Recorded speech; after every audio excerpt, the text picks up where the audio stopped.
Hey there, Jeremy Weiss here with Weiss Tech Hockey, and today I had a really quick little video I wanted to show you guys. It's an attack triangle progression, and this is in response to an email I got from Tom Arkins. So Tom, this one's for you.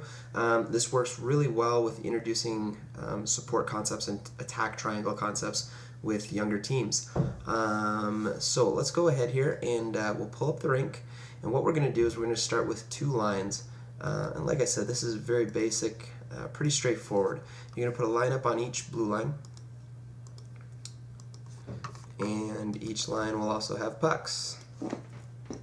Okay, and then what you're also going to do is, just for kind of a point of reference for the players, throw down a cone on each dot there. So what's going to happen here is, on the whistle, the first player will leave without a puck and cut straight across the neutral zone. And what he's going to do is he'll receive a pass from the first player in the next line. So this is the first phase of the progression. It's very, very simple and really straightforward.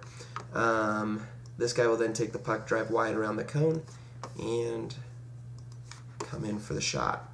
Now, as simple as that is, there's actually a little bit of some profound concepts behind this. One of the main things that this works on is teaching kids and getting kids in the mindset or the pattern of cutting through the passing lane, or cutting through the lanes to take the pass. A lot of coaches teach their teams that the right winger stays on the right side, left winger stays on the left side, and centerman kind of goes somewhere in the middle. That's kind of an older philosophy, and one that I think is a little bit outdated in today's hockey. I like to teach my kids to be cutting through the passing lanes at all times. It gives them better opportunities to receive the pass, and better angles for the players making the passes. So that's kind of the first phase of the drill. As soon as that's done, then the next player from the other side goes, and same thing happens just on the other side. So after you've done that, that's, like I said, that's the very basic first phase of this progression. And depending on the skill level of your players, you might take a little bit longer on that part, or you might go through that first phase pretty quickly. Then what's going to happen on the second phase is, first player will go out, do the exact same thing. Second player in the same line will leave, and what he'll do is take back a little bit of ice, time it out, and then he'll drive wide as that first player is cutting across the blue line. So it'll look something like this. So as that player's skating out, he's kind of watching, then cuts back, and then as he sees that that player is exploding across the blue line, he drives to the far post, full speed, stick on the ice.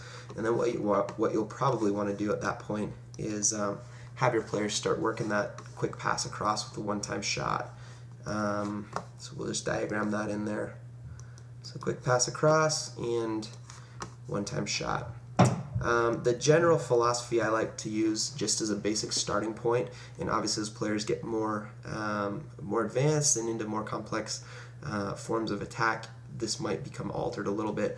But generally, I like to say F1 drives wide, F2 drives to the net on the far post, and then F3 becomes the trailer. It works really well, and it can be fairly consistent even through high levels of hockey. So that's what will work for phase 2.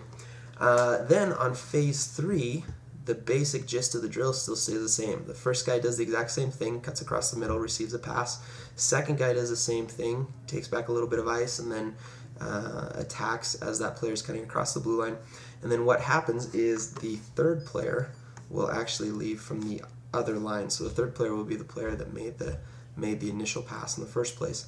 And what he'll do is, after he makes that pass, as this guy is skating past him, the first player with the puck, then he'll trail in basically just to the inside shoulder of the puck carrier, about a half a line distance behind him.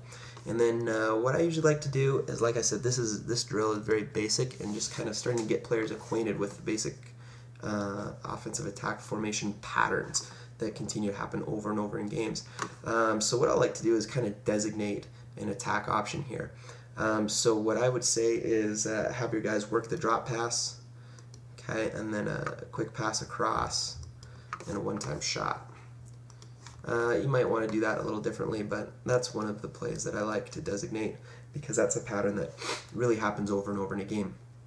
So there it is. That's the basic 1, 2, 3 attack triangle, and it's a sequential drill. So start with the most basic steps, and depending on, like I said, depending on the skill level of your team, you might move through this more quickly, or a little bit slower, depending on how quickly your guys pick it up.